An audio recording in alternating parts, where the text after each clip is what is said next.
Okay, then, our last story for today. You know, it's very cheering news that the Central Bank of Nigeria, CBN, has cleared the $7 billion backlog which the Apex Bank inherited on assumption of office. Meanwhile, we can report that our reserves have risen to $34.1 billion. That's for March 2024, the highest in 8 months. At least we are sure to back our liabilities and influence monetary policy.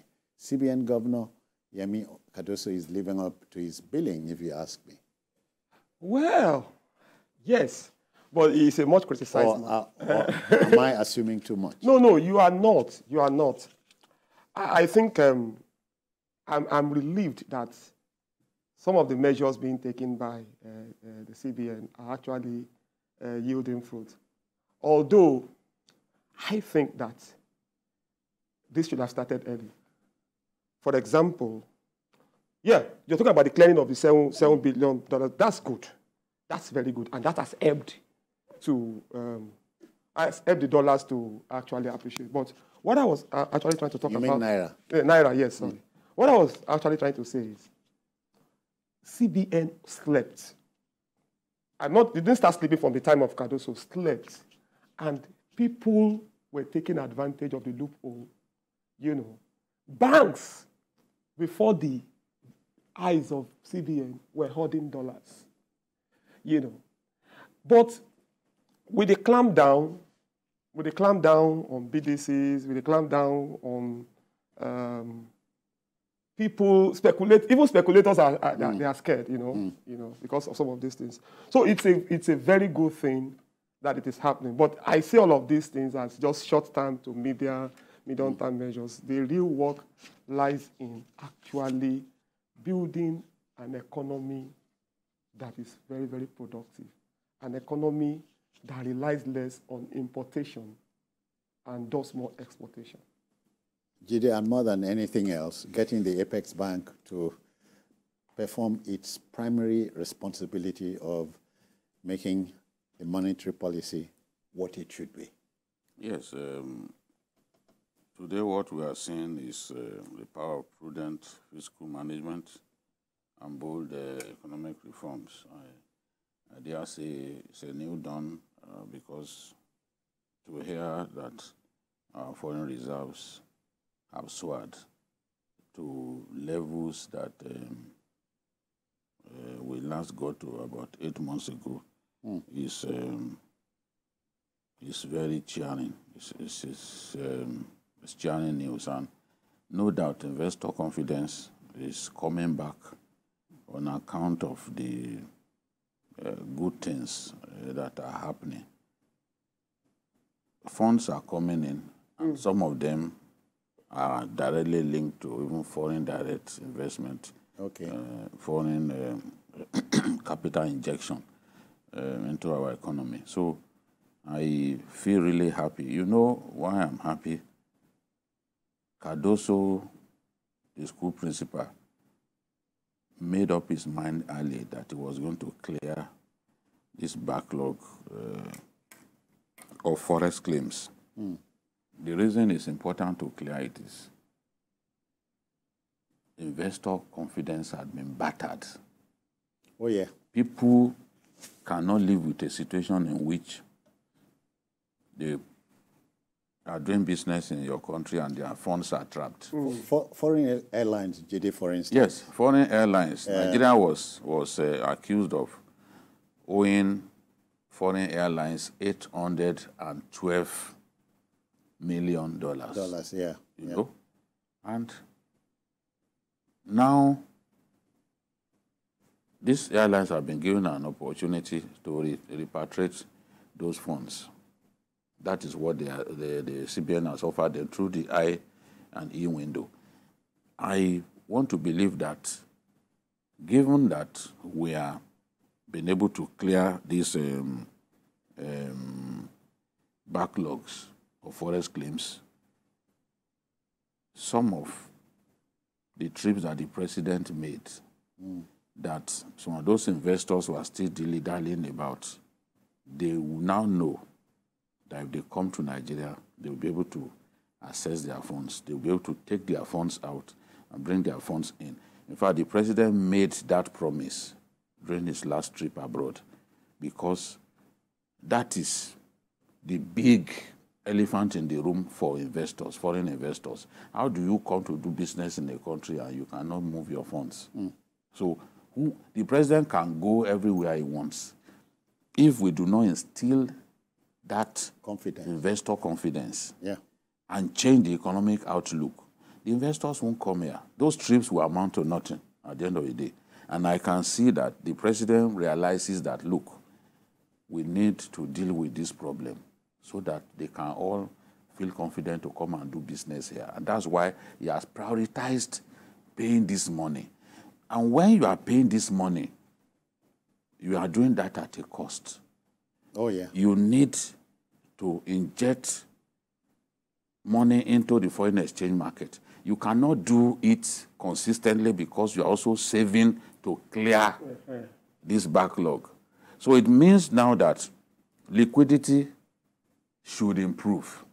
Since we have managed to clear about 7 billion in Forex claims. Yeah. So liquidity will improve. The money that we were setting aside to clear those claims, at least we can push them into the Forex market and people will have access to the elusive dollars. And so it's something that makes me happy that, yes, this government didn't owe those airlines and other businesses. But because government is a continuum, they have decidedly cleared the such indebtedness, and now they can focus on other key areas. President Tinubu is focusing a lot more on the economy because he knows that the economy is the big game changer. I believe that with time, people will begin to see changes. Yeah. Even the Naira, if you see the stories in the last 2 days, you can see improvement. Picking up. Yes. Just the same way that those, I think one of the international business outfits predicted that the Naira will see a rebound. And we are beginning to see that. Those speculators will begin to bring out their... They're already doing that. because they don't know what will happen. They're already doing that.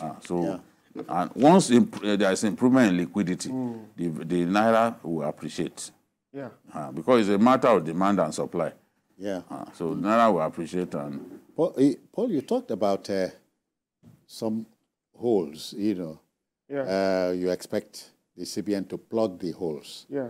It will instill confidence on the home front, too. Home front, FDI, all around. And that's the truth. I think it's already happening, but I just want it sustained. And let there be no sacred cows. You know, the other time, when it's an allegation, we heard that some of the governors, took part of the money given to them by the FG and then went to invest in. See, CBN should be very eagle-eyed. There should be no sacred cows. Some of the people that are holding, it's criminal, you know. Then he talked about liquidity of the dollars. There are criminal factors also affecting the illiquidity. And those factors should be dealt with. CBN... You are dealing with them. At least the Binance guys. Exactly. Look at those ones. We send them packing. Financing terrorism and all of that. You can't trace people. How can they move that much money into Nigeria? We don't even know the people. Yes. They need to provide us a list of those involved in such transactions, big-time transactions, so that we can identify them. They could be terrorism sponsors and all that. Yeah, yeah. Now that the NFIU has gone to town with names of alleged sponsors. Had been there. It had been there since the last administration, just that they didn't do anything about it. The only person's name that they released that was Mammon, But the UAE provided us with evidence of the involvement of some BDCs. Yes, some BDCs being used to funnel money to terrorists and all that. But we didn't take action. The question is, why don't until this Attorney General came? Why don't he instituted a case? Why do we have reports and we don't? And there is no political will or whatever will to take action? People have been identified as those who are making the country to bleed, and then we just have this report, and then people fold their hands. So I also expect that with this list, people begin to roll. No, their case, they are already trying them. Already. They are already trying them. It's not as if undergoing it's trial. I think since late last year, the Attorney General decided to file an action against them. Okay. So, of course, you know, the central bank should play the big brother role. So commercial banks can now heave. Commercial banks need to behave well. You know, they need to behave well. But again, they are part of the central problem. bank, as we were saying, needs to apply the big stick when necessary. Exactly. They apply need the to. big stick and be seen to have applied the big stick. Yeah, so we should encourage Yemi Cardoso to do more. I know he's also been heavily criticized in some quarters. Well, of course, he can't escape that he's CBN governor. People are watching. So let's encourage him to do more. Oh, yeah. They say I think some of those measures are yielding dividends already. For example, you can't just go and take dollar across the counter. Not like before. What do you need it for? It's not a legal tender here.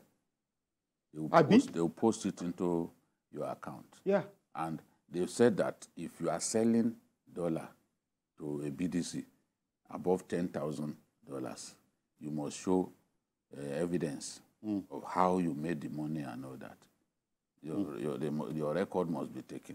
So all of these measures will help us sanitize that foreign exchange market, because things were just left, you know, people were left to do what they liked. And you can see Cardoso sacked the boards of some banks recently because of the shady manner in which those banks were acquired. So that's what I meant by applying the big stick. So he has to do it, and we want him to do a lot more, because bank chiefs are amongst the most devious people behind the problems that we are facing. Yes, a lot of them, especially these foreign exchange deals. So he needs now to stop the round tripping that these banks enjoy doing. That's it. He has to stop it. You know, sanitize the system, make it difficult for people to abuse the market the way they've been doing. And I like the fact that we are now achieving some level of congruity between the parallel market and the official market. You see, there are times when I was saying when even the official market was higher than parallel market. I said, this has never happened before. The gap used to be wide. So compared to 120 naira difference, which will encourage people to do arbitrage. It will encourage people to make tons of cash. You know, but now they actually made a lot of money. Harmonizing it now. People made a lot of money. Gentlemen, we must go, but let's thank you, Jide, for coming, for your time. My pleasure. Dada, many thanks. Always my pleasure. Okay, that will just about do it.